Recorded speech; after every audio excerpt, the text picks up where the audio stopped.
Technician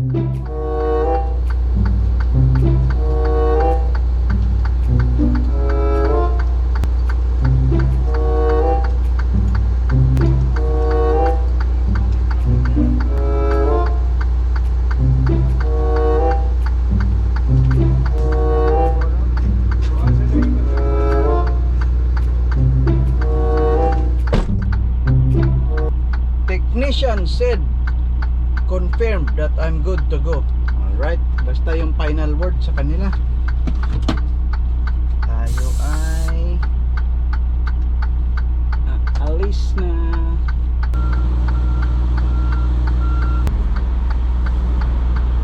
Turn left, then take the second right. Turn right at the traffic light.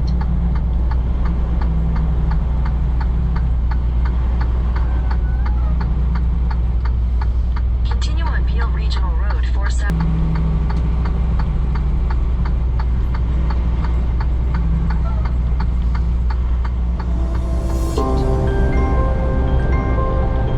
Continue for 3 kilometers.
On the right. In 2 kilometers, keep right to Queenston-Lewiston Bridge.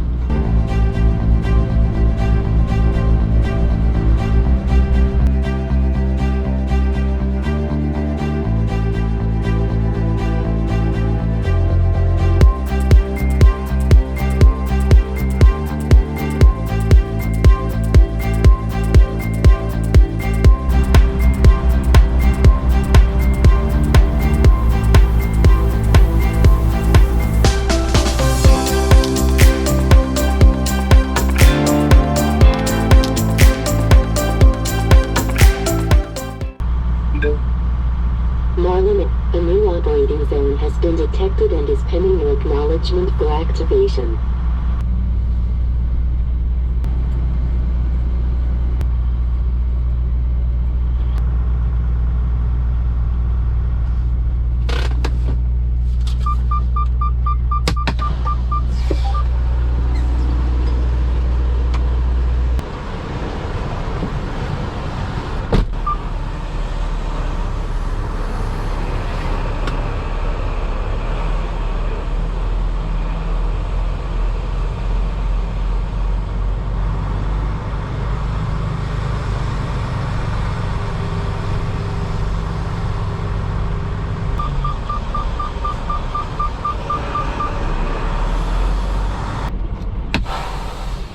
Magpa-stamp.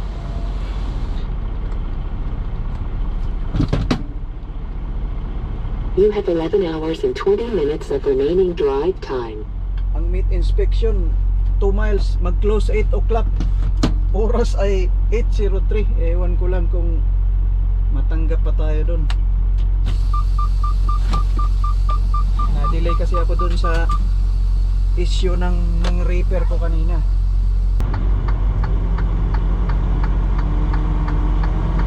In 2 kilometers, use the right 2 lanes to take exit 24 for New.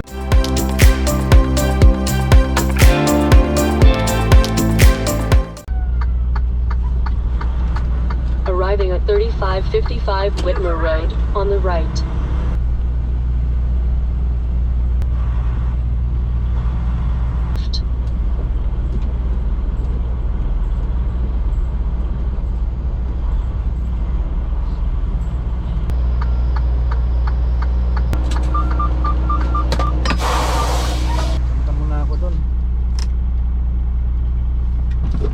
have 6 hours and 24 minutes of remaining drive time.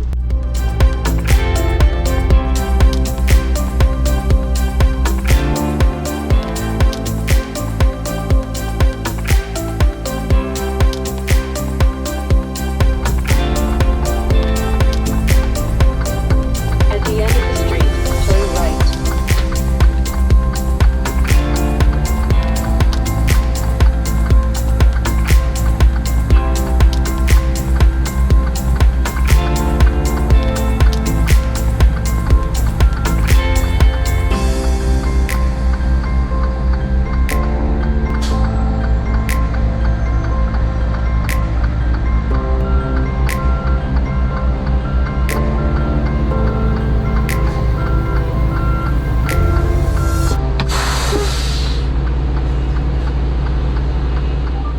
Hi, good morning.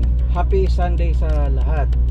Ngayon ay unang trip ko for the cycle. Fresh ang 70 hours ko for the week. Ang load ko ay pagkain. REEFER, refrigerated trailer. Meat siya, karne, prepared meat. Naka-boxes siya. Nakita ko pag open sa trailer door. Lahat ng mga meat products ay subject for inspection pag papasok sa United States of America. Nandito ako ngayon sa New York, Lewiston. Ang regular departure ko every pag-start sa cycle ko ay all the time 7 o'clock talaga. Hindi kasi ako early morning driver. This time, tanong sila sa akin kahapon kung okay lang ba sa akin na mag-depart ng medyo maaga-aga. Kasi nga, dapat 5 o'clock kasi ang meat inspection dito na facility pag weekend ay mag-close sila ng 8 o'clock. Kaya 5 o'clock ang departure ko dapat sa yard namin. Sinabihan ko sila, okay lang. Paminsan-minsan yung fleet ko parang mag-ask sila ng pabor kung okay lang. So sa akin naman walang problema. Maaga sana akong nag-depart kanina 5 o'clock. Pero ang nangyari pag pre-trip ko, ang REEFER ay may issue, parang failed siya. Nakalagay doon pre-trip completed and failed. To cover my ass, no? Kasi napaka malaking halaga ang karga ko, kaya ako ay pinadaan muna sa shop namin. So na-delay na ako. So pumunta ako sa shop, na-check nila, na-correct nila, tapos nag-confirm na ako ay pwede nang umalis. Pero na-delay na ako. Naka-depart ako ng shop mga almost 6 o'clock na. Ngayon, tight na ang schedule kasi 8 o'clock na mag-close dito. So, sinabihan ko naman sila na na-delay ako because of mechanical issue. Yun nga, tumawid ako sa Lewiston border. First time kong tumawid sa Lewiston border kasi most of the time doon ako sa Michigan, sa Ambassador Bridge. Or kung dito man na banda sa Niagara, doon sa Buffalo, Fort Erie, Peace Bridge. Pero ngayon, dito sa Lewiston, Queenston-Lewiston border. First time ko rin magpa-meat inspection dito na side kasi every border may meat inspection. Late ako ng 10 minutes, 8:10 na akong nakarating kanina. Ako ay papunta ng New York. New York from here is mga 5 hours. Conclean. First time kong mapuntahan doon na customer. Yeah, from here mga 4 hours 30 minutes na lang. Maaga akong makarating mamaya, early afternoon. Pero ang appointment ko ay bukas pa, alas 6 ng umaga. Pag repair kasi, ayaw ko sana ang ingay ng makina, no? Yung pagtulog natin. So, ang kagandahan ng repair load ay may additional na bayad. May dagdag. Hintay-hintay mo na ako, guys. Alright. Ito mga truck, oh. Bus na. Yes, sir. My number. Thank you. Have a good one. Thank you. Apa naman to? Tapos na. Stamp. Kabit ko muna yung airline kasi nakalock. Nilock nila.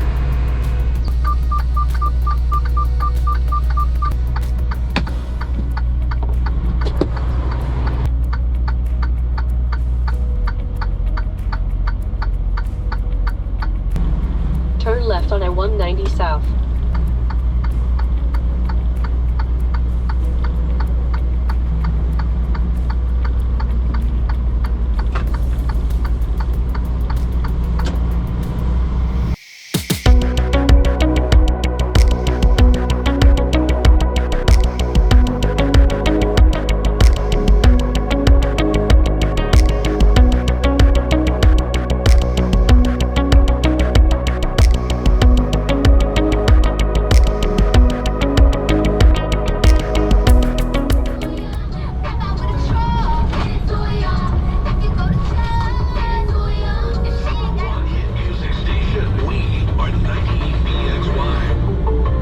Always live on the free Odyssey app.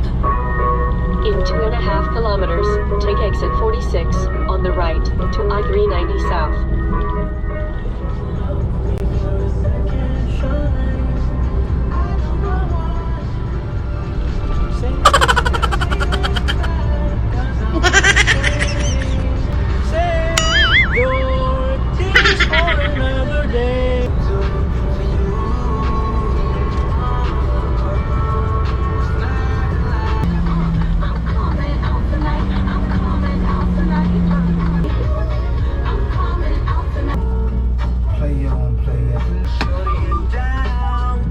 Lunchtime.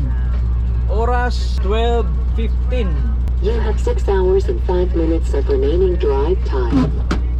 Ito sa talay gutom kayo. Ako na mahaw ganiya. Sayo ko nilakaw sa balay. Alas 4. Painit na. From here, mga 2 hours, 15 minutes na lang. Andun ako sa customer.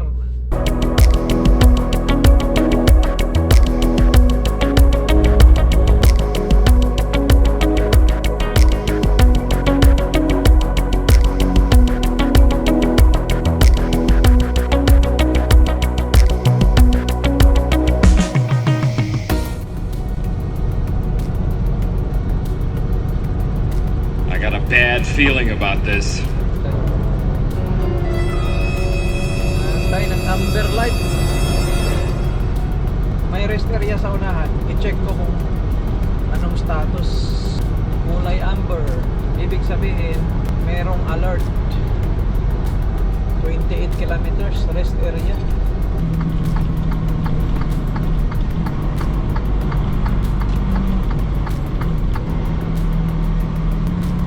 In a quarter mile, merge onto I-81 south.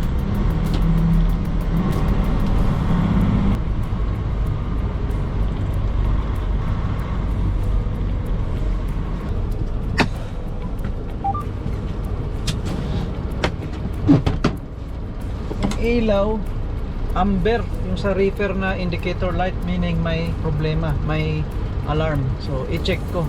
On duty vehicle check, on road vehicle check tayo. Pag reefer ang dala, chine-check ko yung ilaw.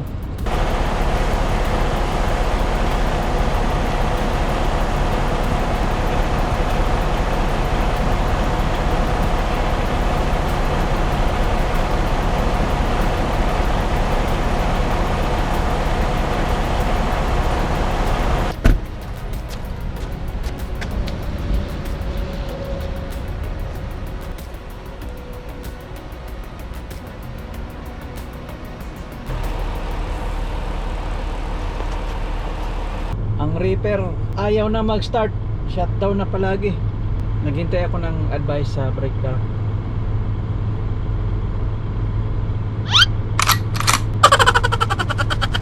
Ang advice nila, proceed sa parking, customer parking. May malawak na parking doon eh. And mag-advise sila kung anong next step. Di kaya masira yan, yung karga ko na karne. Kanina pa, nung nag-pre-trip ako, may alarm na. Kaya in-advisean ako na daan muna sa shop namin. Nag-confirm naman ang technician na I'm good to go. Cover my ass.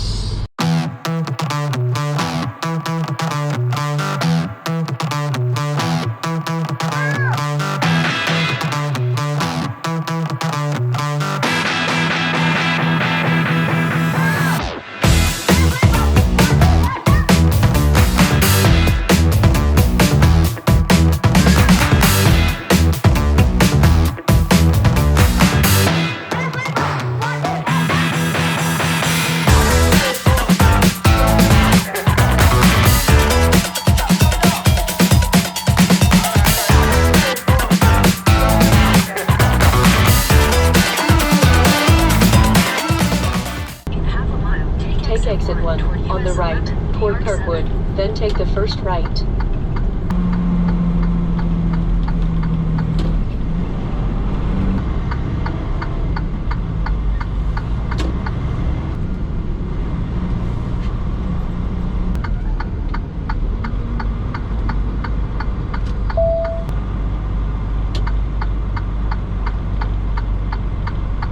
Take the next left, then make a U-turn.